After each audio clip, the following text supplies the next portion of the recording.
All right, guys, here we are today. Another edition of the Next Evolution online interview process. And today's an interesting one because I got my boss, my other boss, my one I'm used to anyway. Ray Hart. He is the head coach of the Calgary Dinos men's rugby team. Ray, how you doing, buddy? Good, Barrett. Good to chat.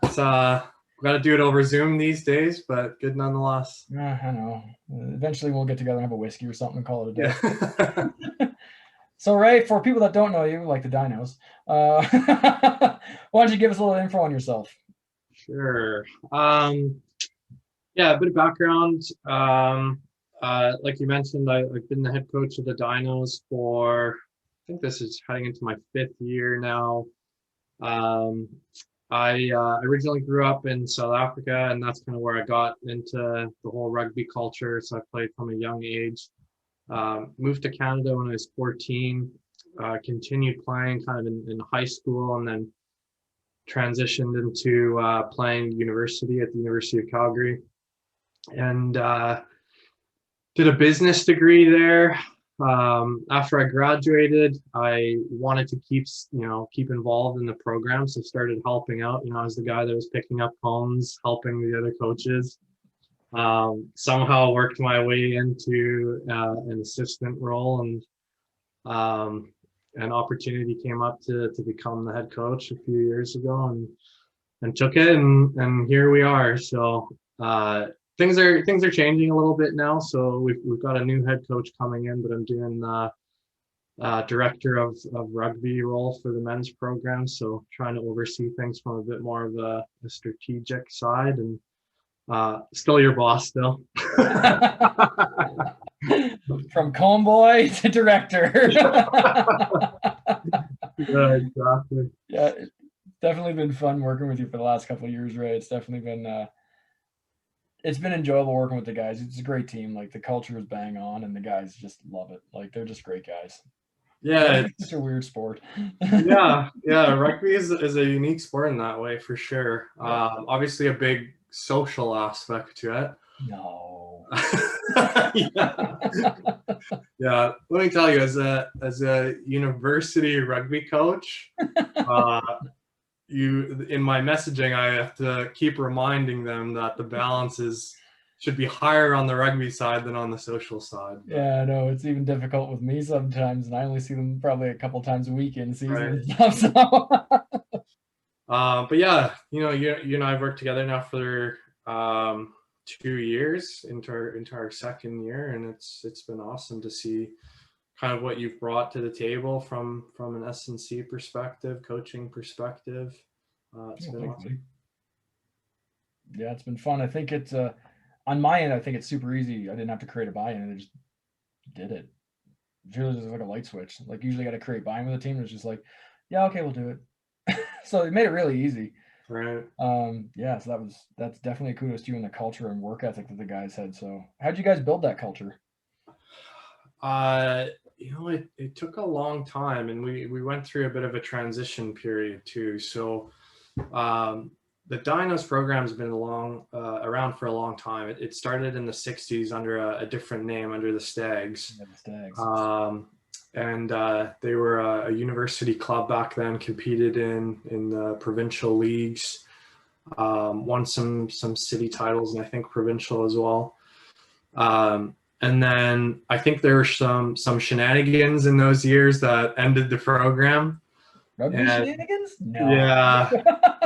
There's some rumors of a bus, making its way into a hotel lobby or something like that. But I don't know. That's fake news, buddy. Fake news. Yeah. So the program started up again in 2001, and a well-known Canadian international, Dave Lougheed, started up the program again. He was the head coach that got it up and running, and then that gained some traction. We had a couple coaches after that, Simon Chi being kind of one of the main ones, who's now the women's varsity coach. Mm-hmm. And Simon was probably, along with Dave, one of the first ones that tried to turn it into a bit more of a serious university program. I came along in 2006 as a player, and some of that social rugby balance, it was a little still more heavily weighted to the social side, right? And it's an important part of culture for sure. Like you want to make sure that the guys are focused on rugby, but that they enjoy themselves off the field as well, and it adds and builds towards your culture. But yeah, when I became head coach, it was clear that we needed to change a few things, refocus more on the rugby side of things, um, put more emphasis on being a student athlete. They also had their academic commitments, and so yeah, we put some things in place to make sure that rugby took a bit more of a forefront, while still giving them opportunities to socialize.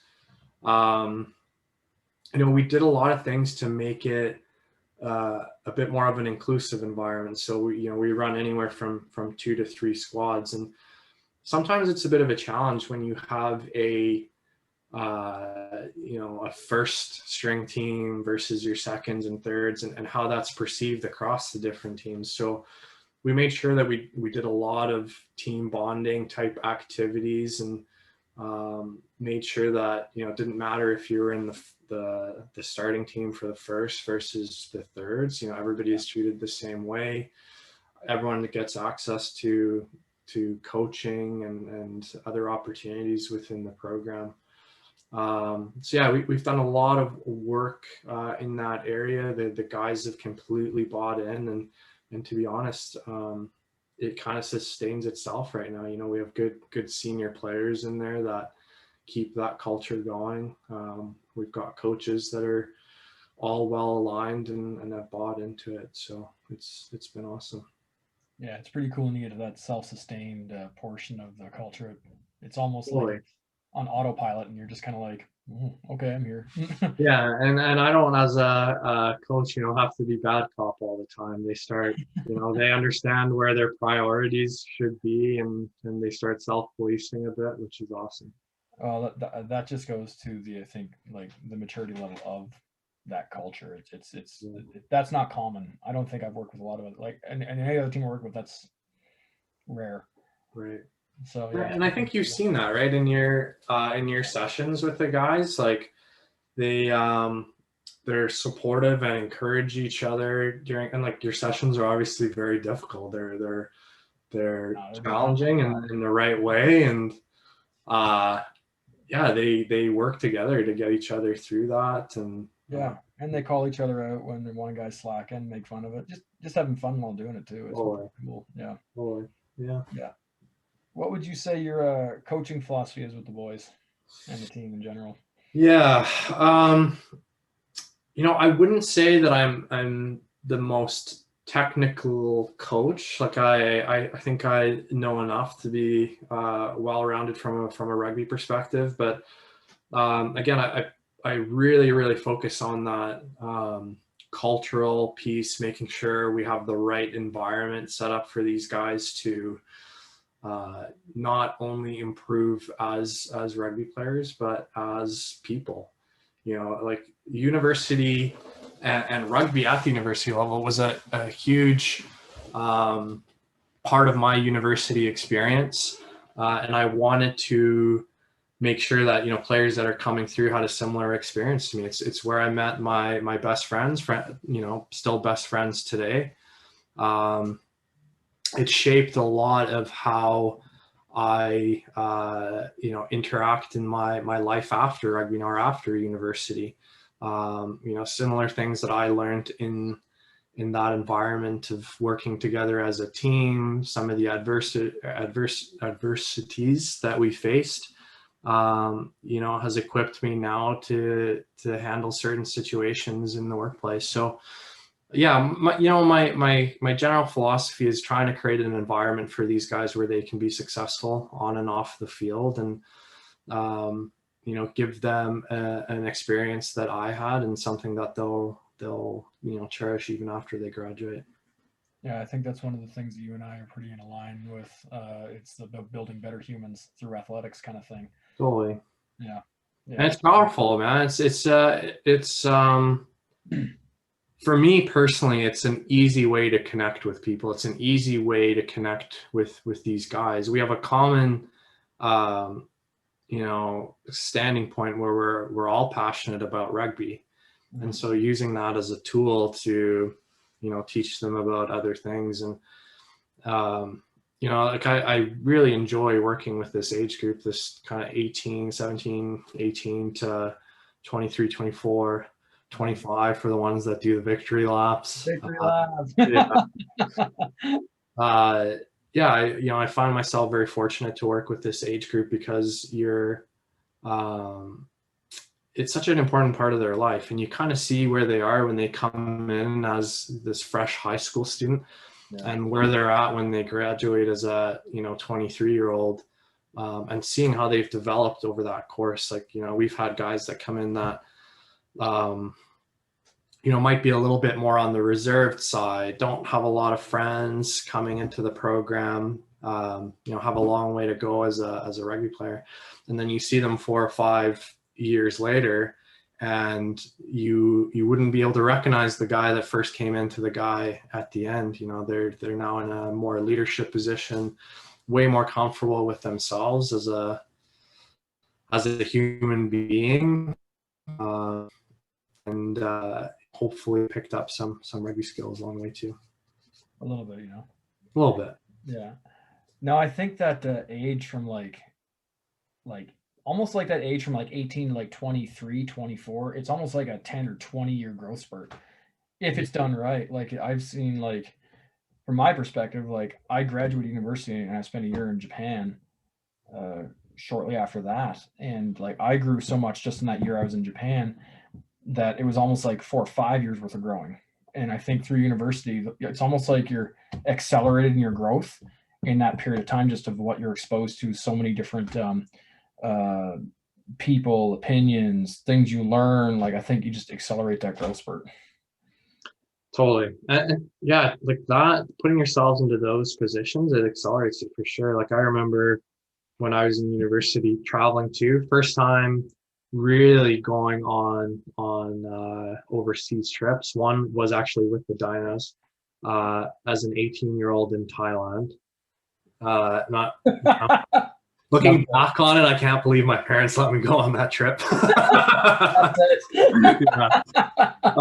Learned a lot about myself as an 18-year-old, and yeah, I one of my best friends that I met through the program, we traveled Australia together and ended up playing a bit of rugby over there, worked, and just, being put in that position where you're self-sufficient, you're not reliant on your parents. You kind of have to figure your stuff out because you're on the other side of the world, and it forces you to grow up real quick.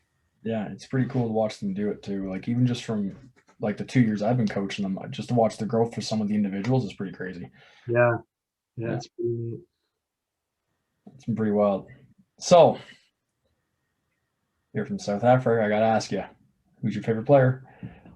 Oh man, yeah, that's a hard one. It's a tricky one for sure. So I played fly half kind of most of my rugby career. So I always looked up to guys like, his name is Butch James, South African fly half, who won the World Cup in 2007. Mm-hmm. I have a signed jersey from him when he played for a professional club in England for Bath. And he was a little bit unorthodox for a fly half. He was a bit more a more physical player. Fly half. Yeah, something I aspired to be, but I don't think I ever quite got there. There's probably players, even still today, players that are younger than me, which is a bit weird to look back on now, but I just admire as, what their physical capabilities are, the talents that they have. Guys like Andre Pollard now, who's South Africa's new fly half that just won the World Cup. But before then, Dan Carter was probably another one. Yeah, huge. He was kind of one of the fly half superstars. Johnny Wilkinson, Same. Yeah. Yeah. Yeah. So yeah, I kind of looked. I tried to watch as many players that played a similar position to me, and tried to pick up bits and pieces. Yeah. I don't know how much translated over. It's not like I played international rugby or anything, but those are all guys that I Better looked than up I to. did, buddy. Trust me. Peaked in high school. Yeah, no, so yeah, those are all guys I've kind of watched growing up, and yeah, kind of took bits and pieces from them from what they did in their own games. Yeah. So knowing what you know about international rugby, where do you see the future of rugby in like Alberta and then in Canada the next like 5 to 10 years? What do you think? Yeah, it's a good question, and I'm going to be a little bit biased because I'm a university rugby coach. I do think that the future for, especially on the men's side, the future for rugby in Canada is definitely to put more emphasis and invest on university rugby. It is such a good pathway Yeah. um, for players to play representative rugby, and there's a number of reasons for that, right? Like universities have incredible infrastructure in place already, training facilities that the clubs, the rugby clubs in the province or across the country could struggle to compete with. I mean, there's some awesome clubs with great facilities out there, but Yeah.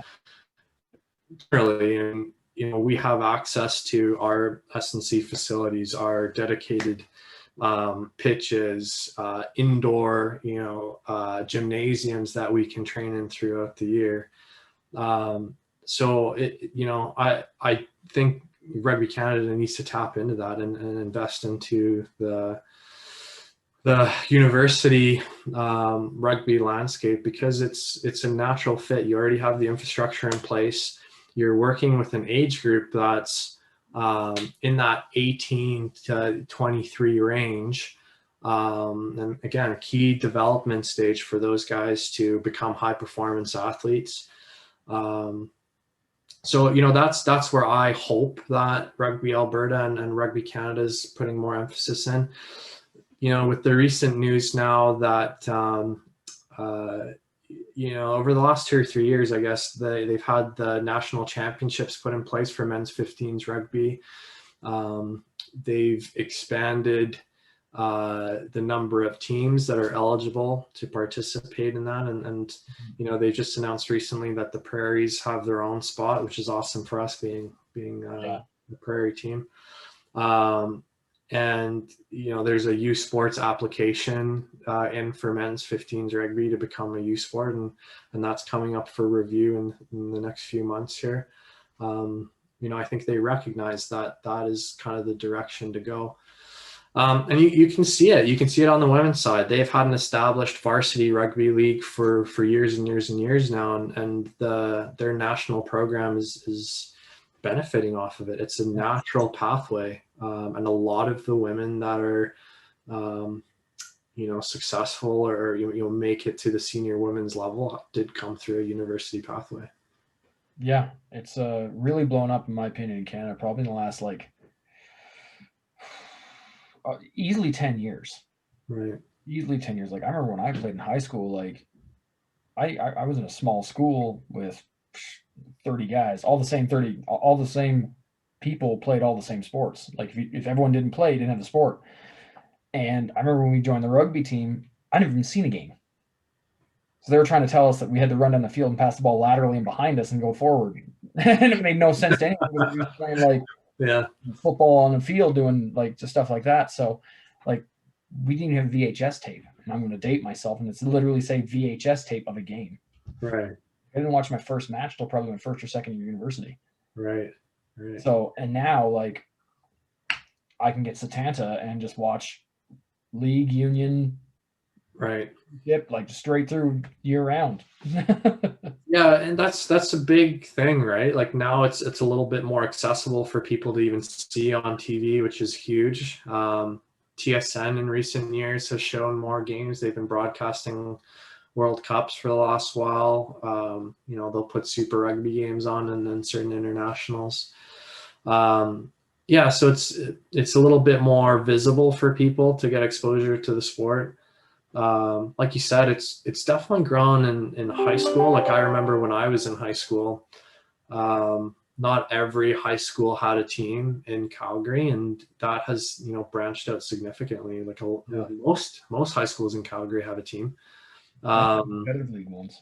yeah, and there's multiple divisions. Yeah.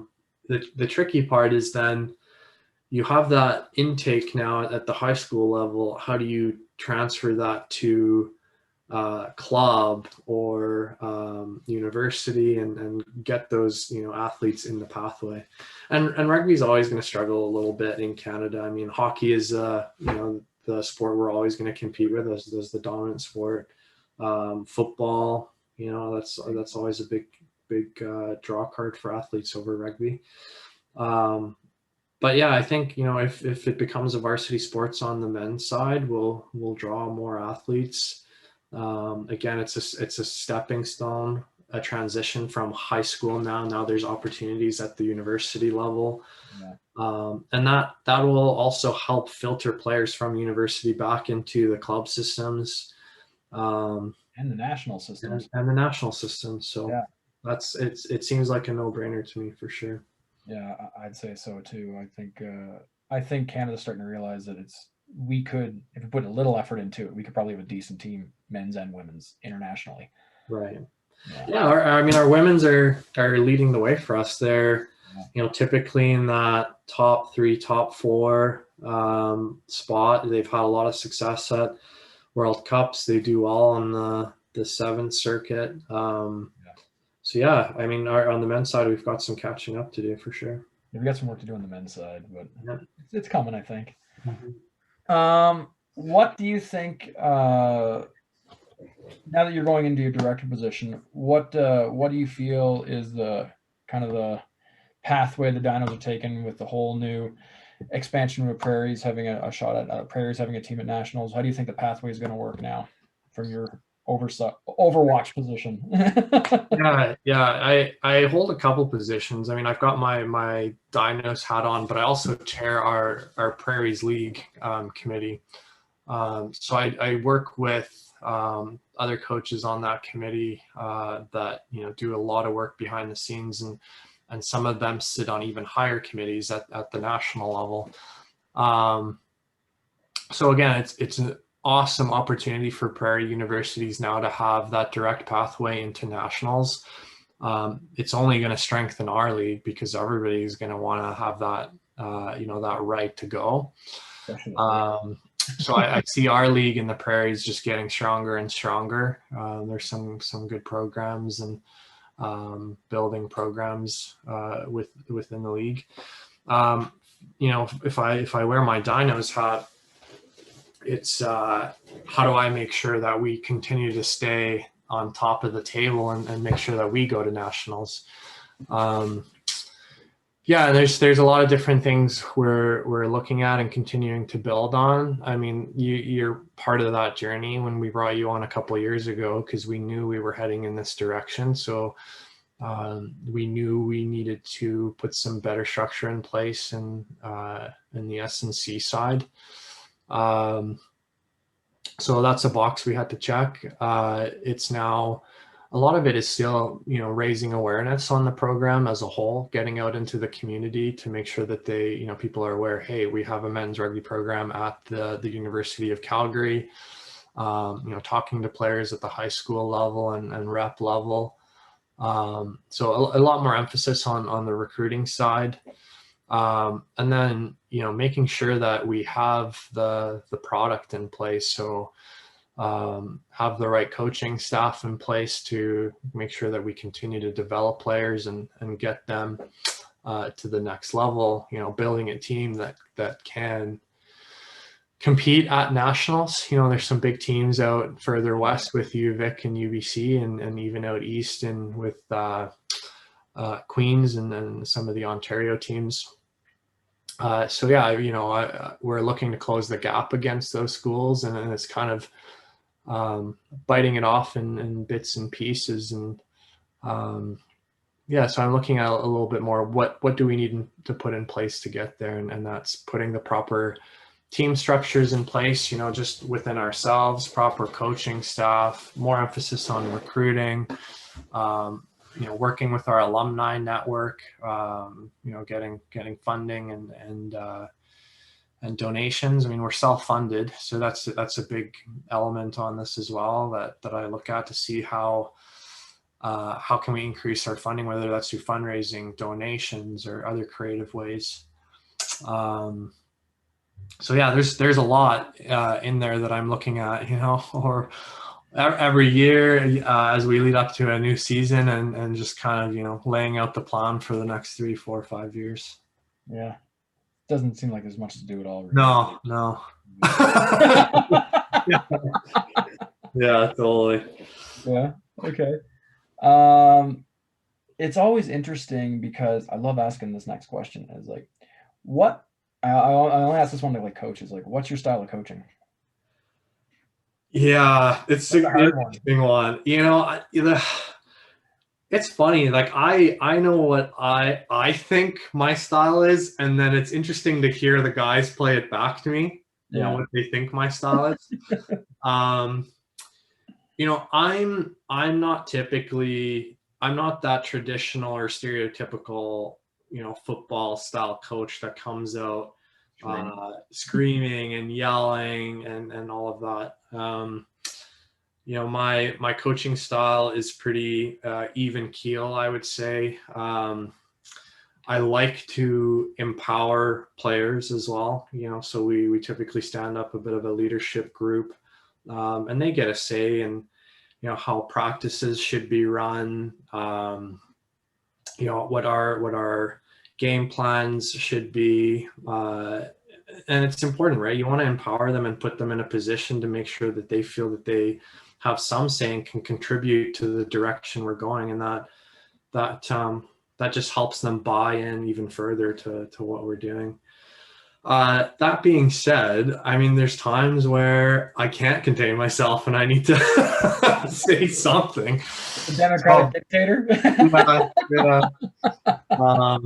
So, you know, often, you know, the guys will crack jokes about how I never smile, and I'm like, what? You know, I smile. What are you guys talking about? Don't smile when you muck up. Yeah, exactly. So yeah, like again, I'm not the kind of kicking and screaming type. I'm pretty direct though, you know, I like to say how it is. And if I feel like I need to rattle things a little bit to get everybody refocused, I will, but it's not traditionally my style.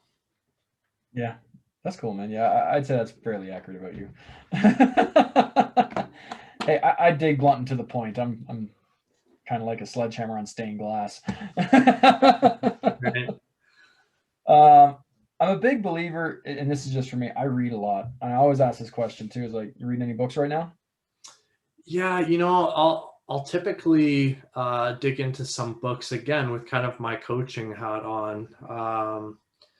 Some of the books that I've read, I think the most recent one in that regard was Culture Code, and so it looks at kind of like a team, not necessarily a sports, but a team aspect of something you need to do, or what successful teams have done to you know, establish these awesome cultures. And so they look at you know, how SWAT teams have operated versus successful company cultures, versus they do look at sport teams and things like that. And it's awesome. Like I think that's where some of my strengths probably are, a little bit more so on that side than the technical coaching side.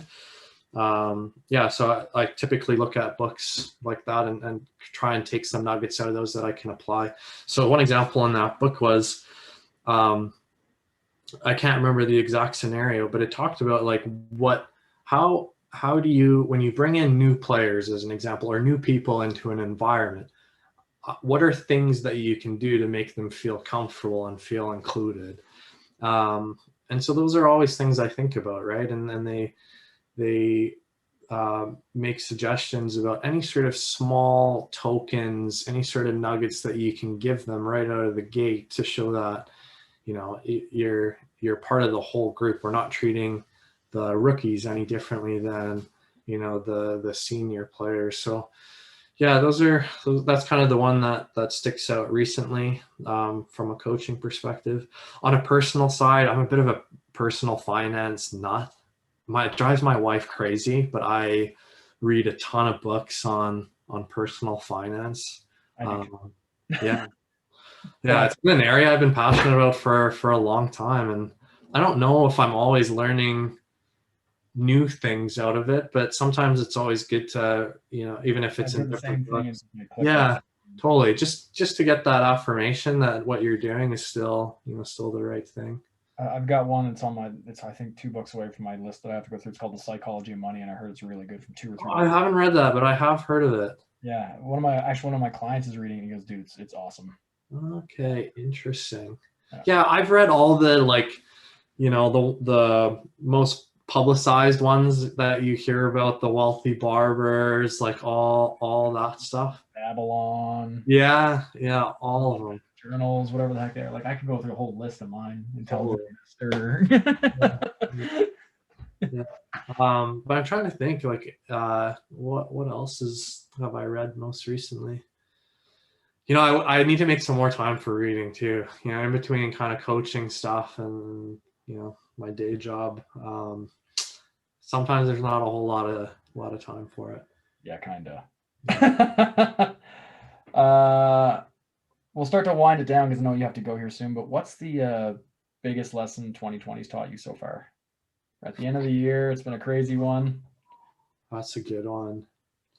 You know, Sylvie, my wife, and I, we talk about it quite a bit. I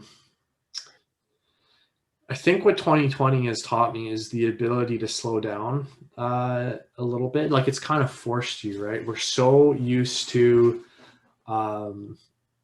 overextending ourselves at times with commitments that sometimes you don't really make a whole lot of time for yourself. So, and Sylvie's a massive social butterfly. I'm a little bit more introverted than she is, but, you know, if it wasn't for a pandemic, it would be hard to keep her, you know, at the house in the evening. So my wife, the same way. Yeah, so I mean, she's struggling with this a little bit, but it's been really interesting to kind of reflect on that a little bit. You know, like, what are some of the important things? Because, you know, if we're bored, you know, we're going out to restaurants, we're hanging out with friends, on your phone. Like, it just seems like lately we've forgotten how to just be okay to just sit there and do nothing. You know, you have to always distract you with something on social media yeah, just being comfortable in that aspect. It's definitely been an interesting learning curve. I think that's hard as a coach, just to not do anything. Yeah. I really don't, like, I've never met a coach that shutting off was easy for them. Yeah. Like, oh, just light switch, just walk out the door, nothing happens. I think it has to do with the fact you interact with so many people on a personal and professional level. Yeah. Like, constantly, and it's really just, I think it's hard to turn it off. Totally. Yeah. And adjusting to interact online, right? Like, I struggled with that and my job, my day job is generally online, but I still was working in offices and, you know, having that opportunity to walk by somebody's desk and have that face-to-face conversation, or, you know, when we're talking about coaching, being there in person, where that physical contact or being able to demonstrate something is so crucial. And then trying to make that adjustment online, yeah, has been tough. Like, it really has. And on my job, like my IT job that I have, I've gotten used to that now. Like, it's pretty seamless, but on the coaching side, I still struggle with that a lot. Like, keeping those relationships with people are a lot harder because I don't see them on a day-to-day basis. So the effort you've got to put into that to make it work is more, in a way. Like there's not that regularly scheduled touch point, right, where we see each other at practice, Yeah. Or at games over the weekend. So we've had to be a little bit creative with team Zoom meetings, and I know like you've transitioned to training the guys back online again. Hey, at least now it's not just a book bag with a book in it. Like it's a little bit better this time. Right, Go to Home Depot and pick up some gear. yeah, totally. But yeah, it's 2020. It's been an interesting year. Okay. So last one, I won't do a rapid fire. I don't know why anyone does that. No. I had the question. Knowing what you know now and knowing what 2020 has taught you, how do you think 2020 will change the way you coach in 2021 and 2022 and 2023? Interesting.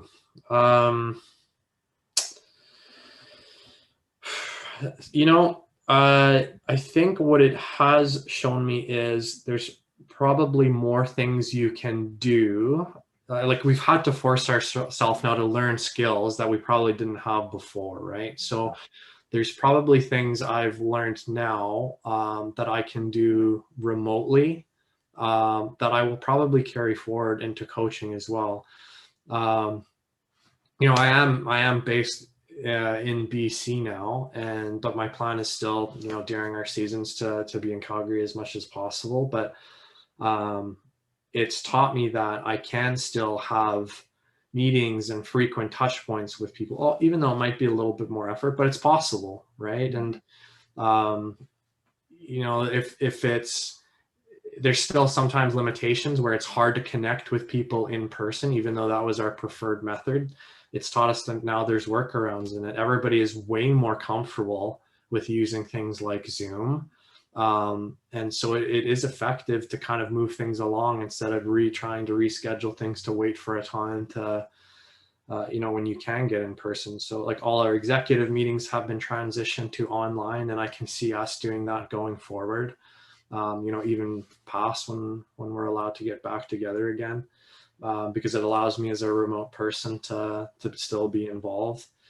I think the other aspect of it is the mental health side of things. Like this has been pretty tricky for people, myself included, on how isolating some of this can be. And I guess it's just kind of refocused on it that is an important part for us as coaches, as a program, that we need to check in with players on, how they're doing, not necessarily just related to rugby, but maybe how things are going at school or outside of school, and just making ourselves available, for that if they need it. I mean, we're not professionals, but just saying, hey, if you ever need to chat, let's be available for that, because I think some of those underlying, issues have probably been out there pre-2020, but it's really, COVID's probably heightened a lot of that. If people were feeling lonely before, being in restrictions where you can't interact with other people definitely heightened some of that. So I think, going into 2021, 2022, that's definitely something that we'll look at highlighting more and making sure we're available to players. Sweet. And the last one, favorite memory as a coach. Oh, favorite memory as a coach. I would say, we set some goals when I first took over as the head coaching role. We have a very healthy rivalry with UBCO. They've kind of had our number for a few years, and we set some goals when I took over to try and close that gap, and kind of tick the scoreboard in the opposite direction. I think they won the last 4 games against us, and we made a decision and a goal to try and turn that around. And so, my favorite memory was, I think in my first year, we lost to them by 40 points. the next year we closed the gap to 10. And I knew that following year this was our chance, right, to start turning that corner. And so, everything led up to this home game that we had where they came down to play, and we had an awesome turnout from the community with parents and friends of the players coming out to watch, and finally getting that win was massive. It's been that was a goal we set out, and it took 2 years to get it, and then to realize that goal was it's one of my favorite memories for sure. That's a pretty cool memory. Yeah. That's pretty awesome. Well, buddy, I could sit here and talk to you about this shit all day, like, to be completely honest. I know you got to go. So let's just cap it at that. And I'm sure we'll do this again sometime. And it was awesome, Ray. I'll just close it off and hang around for a sec. Thanks for having me. Yeah. And that's it, guys. I hope you enjoyed this little interview with Ray, and I'm sure we'll do a second one again. Have a good one.